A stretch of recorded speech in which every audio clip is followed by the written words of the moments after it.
got all that money, yeah, the money that they've spent. Take another look and take some time for hemp.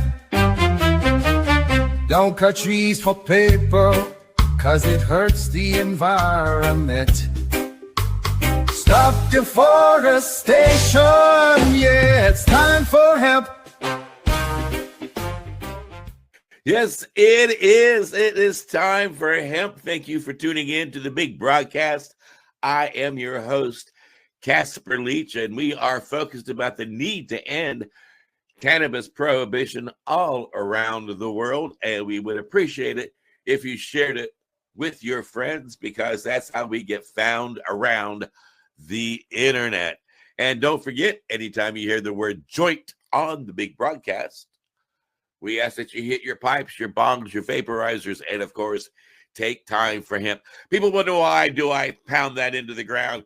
Back in the day when I was a kid, back in the middle of the last century, I was in college. They had a thing called drinking games. And like anytime you heard like the Bob Newhart show, the word Bob, you had a shot. Well, I want it to be a smoking game here in the big broadcast. So that makes it more fun to take time for hemp. And I always have fun with my joint host. And speaking of joint host, we have a token Canadian from way up north who does a lot of hard work about ending cannabis prohibition. Our joint host, Al Graham. Hey, Al. Hey, Casper, how you doing? Groovy. We're just talking up here. That's all we're doing. Well, and you're broadcasting too, aren't you? Yes.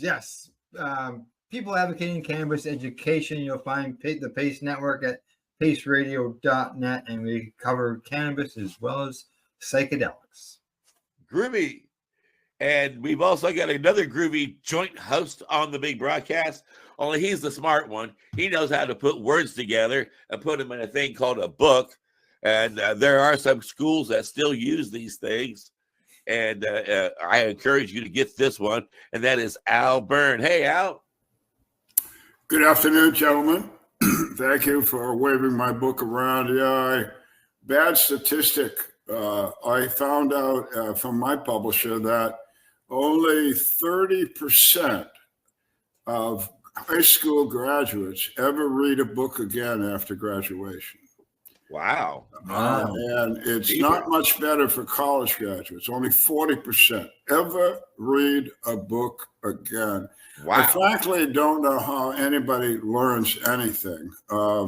Malcolm MacKinnon, our guest, who is coming back here, we just talked to him a little while ago, is a lifelong journalist, editor-in-chief for High Times Magazine.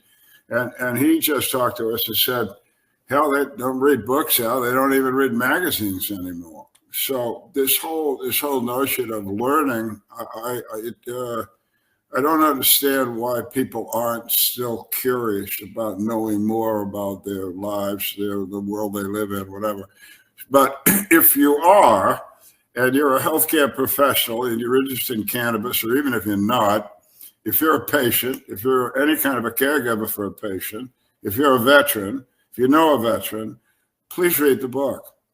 It will give you so much information, and it will help you understand this plant. It is a plant, and how good it can be for you health-wise, for your nutrition, for your children, for your grandfather, for your dog.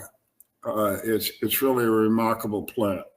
And one of the guys along the way is Malcolm MacKinnon, and Malcolm has written about this plant for, whatever he said, 35, 40 years. And he's not only that, he's a great writer, but his photography is just incredible. So we looked at some, we're going to look at more. Could we bring Malcolm back to life here, please? Oh, here he is. Oh, yeah. Malcolm. Okay, yeah. So Malcolm, we're going to pick off where we dropped off a little while ago, which was showing some remarkable photographs of you around the country here. Thank you. What we're going to do, jump right in, if you will. And I know you have a concentration of a big interest in the American Indian. Casper here has some heritage with Indian nations. I married into a Ojibwe family and worked with the Lakota Sioux at one point to try and get cannabis to be grown legally on their reservation as a medicine. Didn't work out, but we tried. And then my father-in-law was an educator from Minnesota, and he spent 2 years in Tuba City, Arizona, which is the headquarters of the Navajo Nation. Tuba means water in Navajo, so water city, if you will.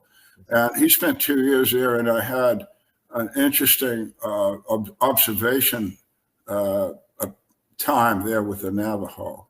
But your association with these critters has been really, really close. Indeed, I think you've had good friends that have been American Indians. So let me just ask the puff question. How did you get interested in the American Indian in the first place?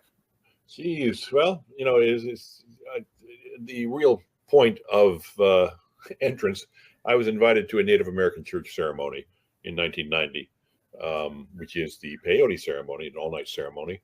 And quite simply, it was transformational. It changed me. It changed my life. From that point forward, I started covering Native American issues, and I've been lucky enough to interview, a lot of the great AIM leaders, Russell Means, Dennis Banks, Clyde Bellecourt. I've interviewed tons of Native leaders and met so many and traveled among the Native communities. And so I've, in my career, partly thanks to High Times, I've amassed a huge archive of Native American photography over this time. So it's I think that hemp really was instrumental in allowing me to really enter these Native communities and really communicate as a white person, because it was something that they like cannabis as much as everybody else. And High Times, they recognized, was a righteous magazine, that it was very, very not anti-government, but it was certainly in the government's face on a constant basis, not just for cannabis, but for a lot of different political issues and civil rights issues. So I think High Times gave me a lot of cred. My first foray was in 1997. A group of activists and myself traveled to the Navajo reservation and brought 100 pounds of seeds in hopes that they would grow. They had a tribal ordinance that allowed them to. Now, Arizona is a very, very dry area, so that crop never came to fruition, and that kind of died. I don't think Navajo country is probably the best location to grow hemp. And then later on, in 1997, that's when the Lakota Hemp Project got started by Tom Cook and his uncle, Joe American Horse. They were able to guide a tribal ordinance that was passed in 2000. So in 2000, 2 crops were grown on the Lakota Hemp Project, and I was covering the project from the beginning in 1997. Those crops never got to fruition because the feds moved in and raided them in August of 2000. They came in. Didn't they hit national news? Weren't they covered around the world because of what they were doing? They came in with as a SWAT team. They had helicopters, coming in for an acre of hemp, and so these DEA. It was a joint task force of DEA, FBI, tribal police, South Dakota Drug Task Force. They all came in. And in their zeal, they dragged the plants away and, of course, scattered seeds here and yon all over the reservation. Immediately the next year, the Lakota were very, very pissed off about this because, they had held prayers over this field. And they were, very, very, they had a great deal of affection for the plant. So they wouldn't even go near the field the next year. But the whole field planted again with hemp because of all the seeds that were scattered everywhere. And soon hemp was scattered everywhere all over the reservation because the birds would eat it and we'd drop it somewhere else. And so if you go there, especially on Alex Whitepume's land, who led the hemp charge for 3 years running, you'll find hemp growing just about everywhere, just like just very, very pretty little plants. Alex and I have known each other for 25 years, a great, great friend of mine. He grew again in 2001 and 2002, and the feds came in again and plowed it under. Not with quite so much force this time. But finally, he had a federal injunction slapped against him, and he was prohibited from growing. In 2015, that was lifted, and the white plumes have been growing since. They haven't been growing lately, but they're now hemp is growing far and wide on the reservation. Believe me, they're growing a lot of pot on the reservation. Everybody's looking for seeds up there. If any seed companies want to help, there are a lot of native tribes. I'm always getting asked, where if I can get seeds for people. It's one thing about the native Indians too that I truly appreciate, because you're right. Being involved in this movement will take us to all corners of the world. Sure, and they have it not just a respect for the plant, they have a respect for every plant. They have an amazing respect for the soil, and they do have special prayers for certain plants, and they do have certain rituals that they perform before they grow and put in.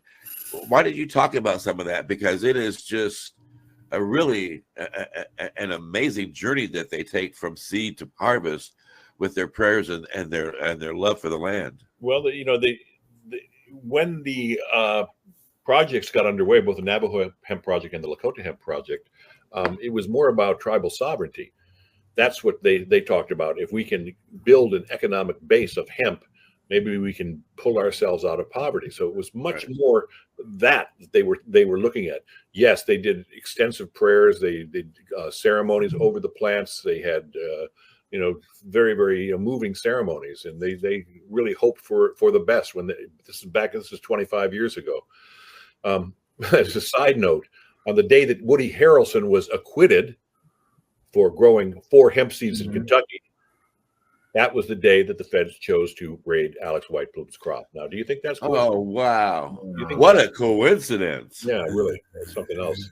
The other thing, historically, Malcolm, I may be wrong, but I think Lakota Sioux, in their treaty with the U.S. government, 1868 Fort Laramie Treaty, the treaty specifically says they want Indians to grow the crops of the day. What was the crop of the day? Hemp. Yeah, it said that right in there. I saw that treaty. It says hemp. They can grow hemp. So, well, it's always the crop of the day in my house. Same here. Now, Malcolm, as you mentioned, you got lots of photos and stuff. We've got a couple photos here if you want to talk a little bit about them. Here's the first one. Yeah, these photos can be found on my website, which is malcolmmackinnon.com. This is Merwin Lynch. He was the president of the Wide Ruins chapter, and he was also a Navajo judge on the Navajo Supreme Court.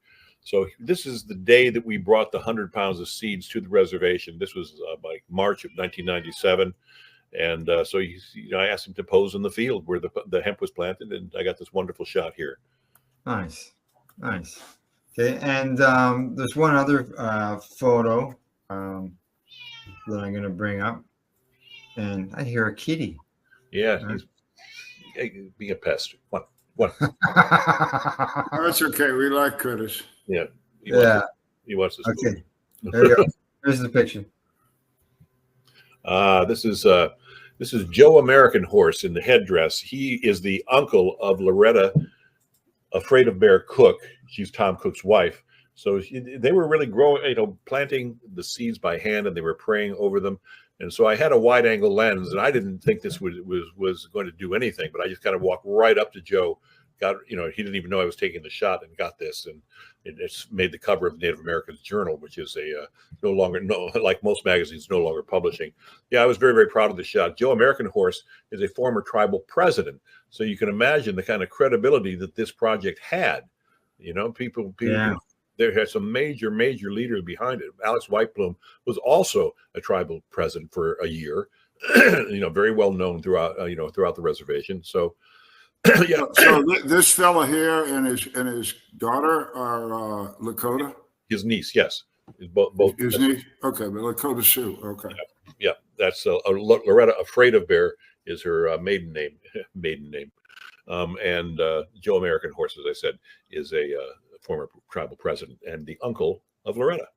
Well, I'll tell you, that's a great name too, man. Yeah. American You've got several pictures there. I don't know if you want to scroll through some other pictures or. Well, for what it's worth, he's Joe American Horse. My Indian name is Casper American Jackass. Yeah. It fits.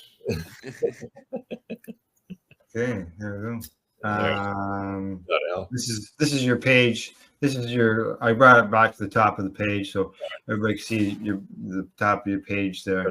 You can see if you start scrolling down, this little boy here. I took this shot back in 1991, and he wanted his picture taken so badly, and I just took one shot, and he did this for me.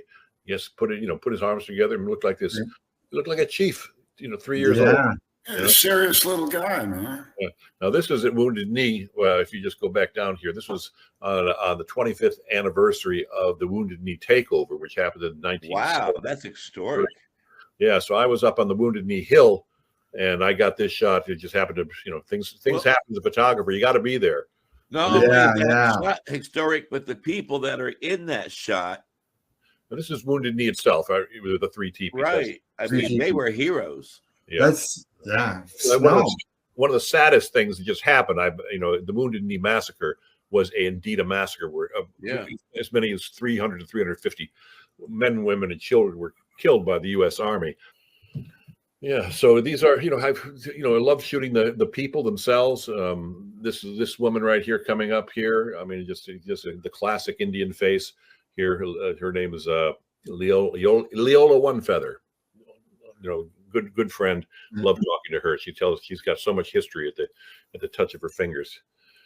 Yeah, so that's a cool coat she's got there. Look at that. Yeah. The coat she's wearing, yes. Yeah, this is a resident designer on the reservation named Joy Parton, who designs these kind of clothes for people. So, and this woman right here on the right, her name is Vicky Blake, White, Vicky White.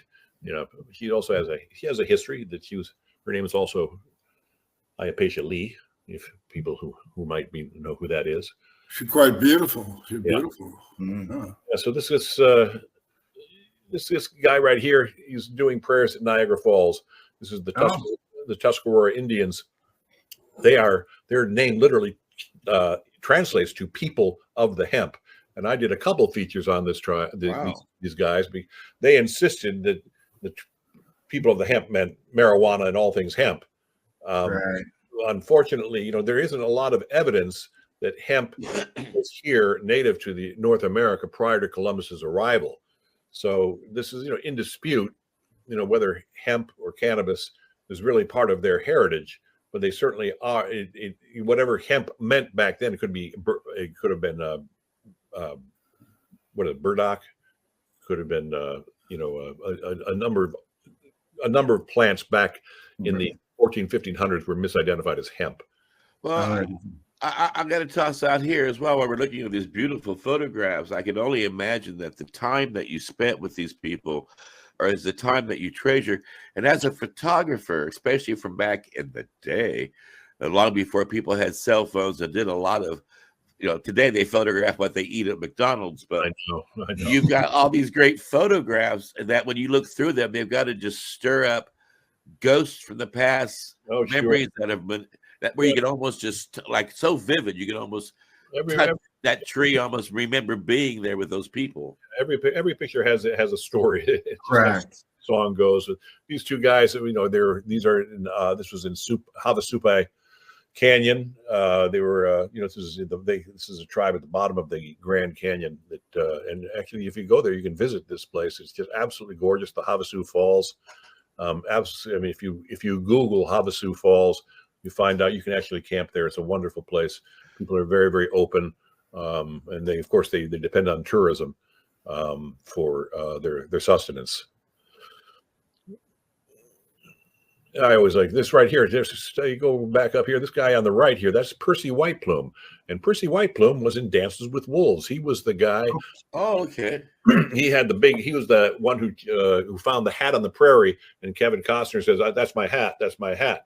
and that's Percy White Plume. He played that part, and he said all these people are great horse people. That's an amazing action shot. I It is. It you is. don't usually get an action shot that good. Look at the rope. Yeah, That's what I'm saying. That Larry, he's got that horse, man. Yeah. Oh, he's great. One of the stories about Dances with Wolves, Percy's a huge guy. He's about 6'5", about 250, 280, whatever. He's huge. And in the movie, Kevin Costner was supposed to fight Percy for the right of the hat. And Percy said, no, I'm not doing that. And so they made a trade instead. So that was changed for the movie. So just pretty girls. This was taken back in the guy putting on the feathers. This Leonard just painted this. This A lot of American males don't know that girl in the boot that just disappeared. The American girls, Indian girls, are pretty. They are, very, very fine-looking people. They really, truly are. They're good-looking people. John Trudell, you got this. John Trudell is one of the great. You got him mid-jump. That's not easy to do especially back in the day with cameras. Yeah. John Trudell was one of the great Native American activists. Passed away about 5 years ago. Yeah, I had him as a guest in the show. He was a brilliant man and truly absolutely well-centered, focused. People would invite him just to hear him speak because he would speak without notes. He was just, the spirit moved him, whatever it was. He could speak about anything. He's absolutely an incredibly eloquent, articulate man. And he created music as well. He was, this is one of the Tuscarora.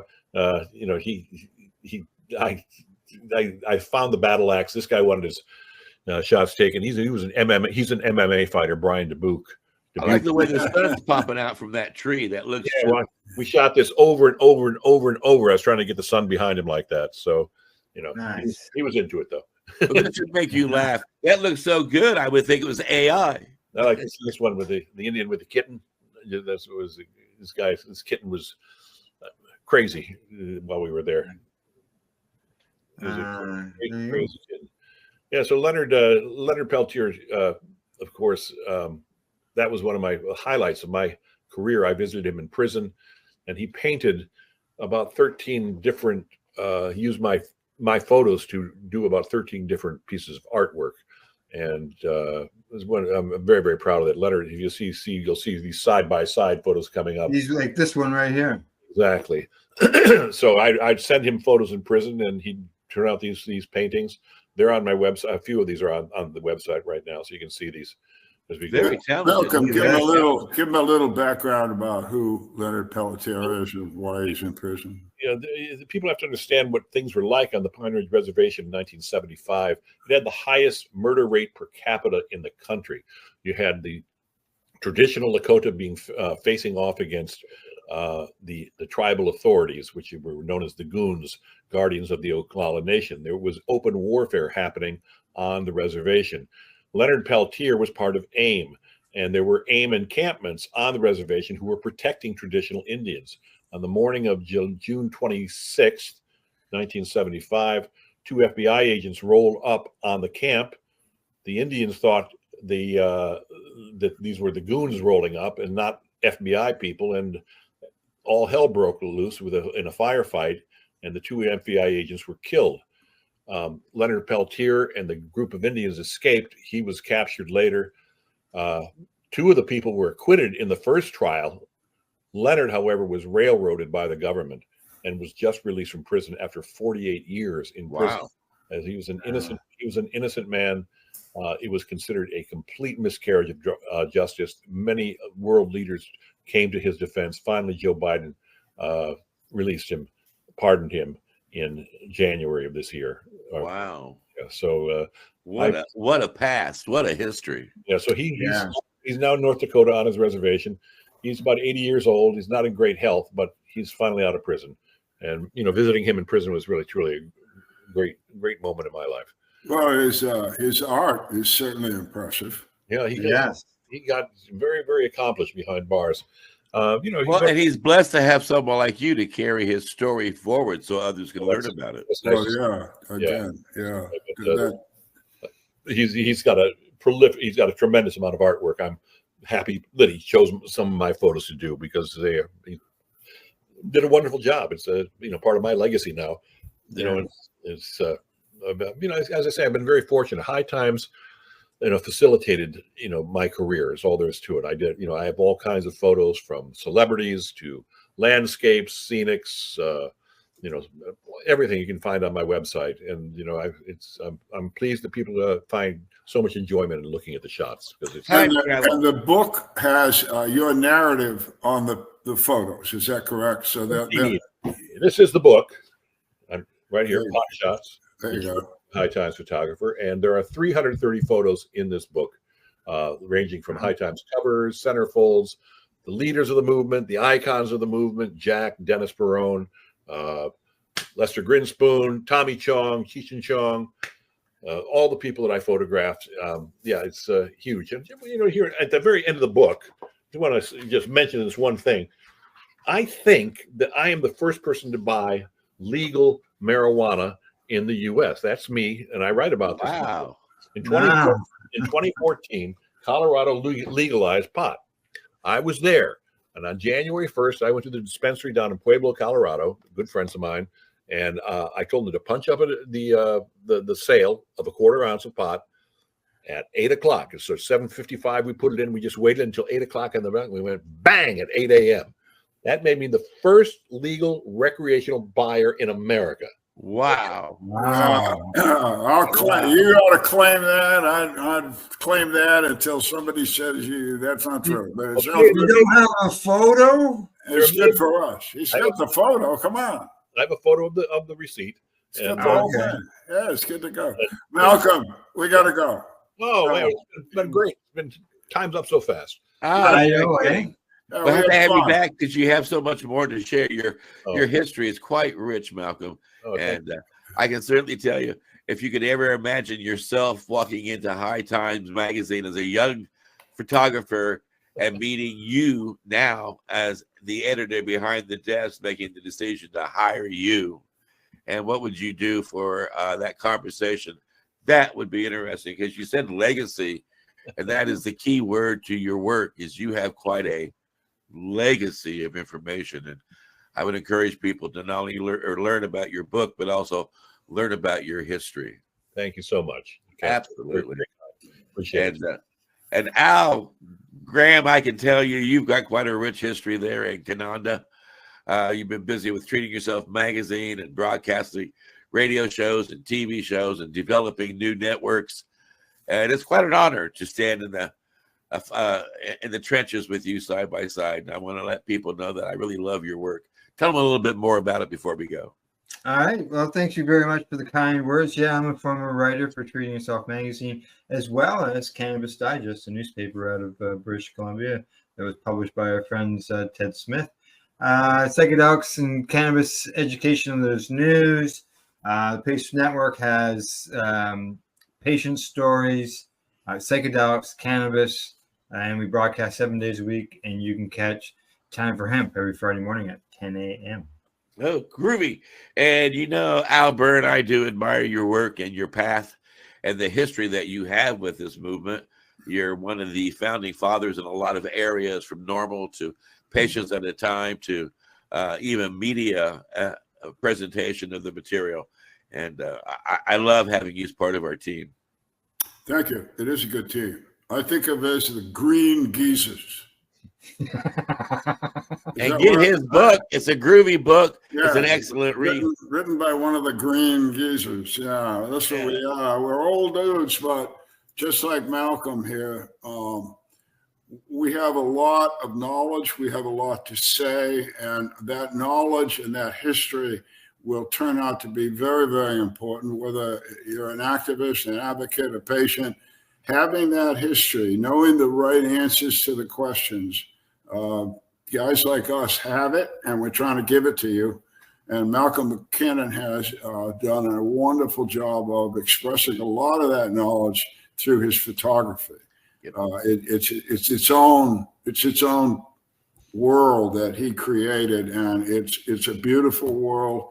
Read that book, look at the book, look at the pictures, and you kind of get a feeling like, man, this is really a good thing to be involved with. And thank you for your work, Malcolm. Another good thing to be involved with is the timeforhemp.news website. Lots of free information to download.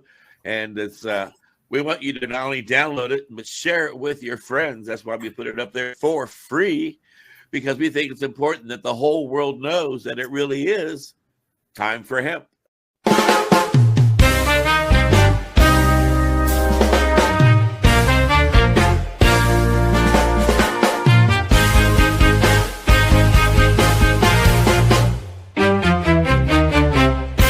Look at all that money, yeah, the money that they've spent. Take another look and take some time for hemp. Don't cut trees for paper, 'cause it hurts the environment. Stop deforestation, yeah, it's time for hemp.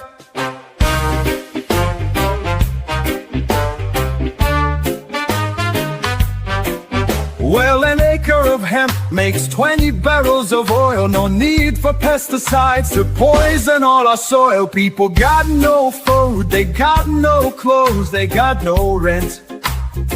Well, it's time for hemp.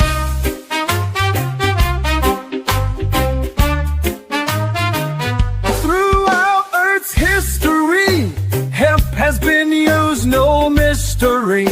Hemp was legal to pay your taxes for more than a century. Check your faxes. The founding fathers make sense to me. It's time to grow hemp legally.